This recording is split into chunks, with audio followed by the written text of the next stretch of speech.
લખતરના વિઠ્ઠલપરા ગામે શ્રી શક્તિમાં, શ્રી ખોડિયારમાં અને શ્રી બાવા બાપાના નવનિર્માણ મંદિરનો પ્રાણ પ્રતિષ્ઠા મહોત્સવ યોજાયો।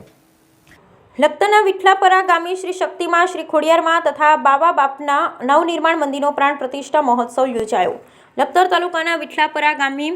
ઉપદળા પરિવાર દ્વારા શ્રી શક્તિ માતાજી, શ્રી ખોડિયાર માતાજી તથા બાવા બાપના નવનિર્માણ મંદિરનો ત્રિદિવસીય મૂર્તિ પ્રાણ પ્રતિષ્ઠા મહોત્સવનું આયોજન કરવામાં આવ્યું હતું। વિઠ્ઠલપરા ગામે ઉપદળા પરિવાર દ્વારા ભવ્ય મંદિર બનાવવામાં આવેલ છે, જેનું ત્રિદિવસીય પ્રાણ પ્રતિષ્ઠા મહોત્સવનું આયોજન કરવામાં આવ્યું હતું, જેમાં દીપ પ્રાગટ્ય, ગણપતિ પૂજન, મંડપ પૂજન, સ્થાપિત દેવ પૂજન, અગ્નિ સ્થાપન, માતાજીનું સામૈયું, ધ્વજારોહણ, વિષ્ણુયાગ સહિતના વિવિધ ધાર્મિક કાર્યક્રમો યોજાયા હતા, જેમાં પીપળી રામદેવ પીર મંદિરના મહંત શ્રી વાસુદેવ મહારાજ સહિતના સંતો મહંતોનું સામૈયું કરવામાં આવ્યું, જેમાં 117 યજમાનોએ યજ્ઞનો લાભ લીધો, જેમાં મુખ્ય યજમાન તરીકે ઉપદળા સુખાભાઈ અમરાભાઈએ લાભ લીધો, જ્યારે યજ્ઞના આચાર્ય પદે મહેશભાઈ પરશુરામભાઈ સુકલ કોઢવાળા દ્વારા મંત્રોચ્ચાર વિધિથી યજ્ઞમાં આહુતિ આપવામાં આવી હતી તથા 51 બહેનો દ્વારા માતાજીની મૂર્તિ પર જળાભિષેક કરવામાં આવ્યો, સાથે માતાજીની ભવ્ય નગર યાત્રાનું આયોજન કરાયું, જેમાં સંતો મહંતો ગ્રામજનો સહિત મોટી સંખ્યામાં ઉપદળા પરિવાર સહિત ગ્રામજનો જોડાયા તથા રાત્રે ભવ્ય સંતવાણીનું આયોજન કરવામાં આવ્યું। Bureau report Jayendrasinh Jhala.